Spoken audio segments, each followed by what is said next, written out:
Tragjedia në Koçan, ku 59 të rinj humbën jetën në një fatkeqësi gjatë zjarrit në një diskotekë, ndërsa mbi 100 persona ushtruan në spital dhe po marrin kujdes mjekësor. Qeveria vendosi të shpallë 7 ditë zije në të gjithë vendin.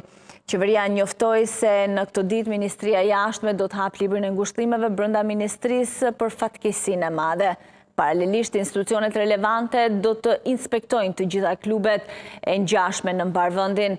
Në seancën e qeverisë u mor vendimi me të cilin u detyrua Inspektoriati Shtetëror i Tregut që në 3 ditët e ardhshme në territorin e Republikës së Maqedonisë të kryej inspektime të jashtëzakonshme në objektet e hotelerisë, në kabare, klube natë dhe diskoteka, dhe menjëherë të njoftoi qeverinë për konstatimin e inspektimit në mënyrë që të përcaktohet gjendja faktike se a punojnë ata sipas standardeve, a i plotësojnë kushtet e parashikuara me ligj dhe aktet juridike të vendit, thuhet në njoftimin e qeverisë së Maqedonisë së Veriut.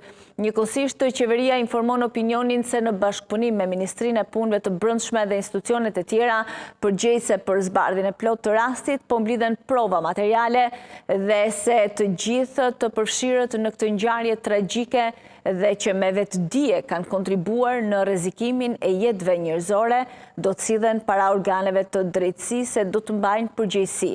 Ata premtojnë se asnjë informacion nuk do të fshihet nga sytë e publikut. Qeveria ka miratuar gjithashtu një vendim për aktivizimin e mekanizmit për kërkimin e ndihmës ndërkombëtare.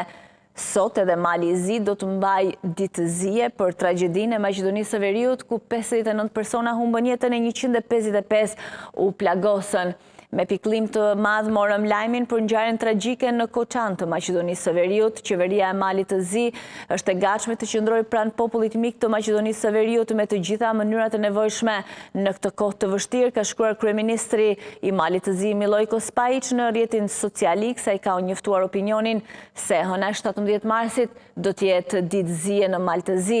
Ne shprehim ngushtimet tona të thella për familjet e viktimave dhe urojmë shërim të shpejtë të lënduarve. Mendimet dhe lutjet tona janë me Maqedoninë e Veriut, të shtoja i, ndërkohë që ditë zije është shpallur edhe në Serbi me vendim qeverie. Numri të vdekurve nga zjarri që shpërtheu në diskotekën Puls në Koçan ka shkuar në 59 me 155 të lënduar, tha ministri i Brendshëm Pançe Toshkovski. 9 pacientë janë në gjendje kritike dhe janë nisur drejt Turqisë për mjekim të mëtejshëm, lajmin e konfirmoi Ministria e Shëndetësisë e Maqedonisë së Veriut.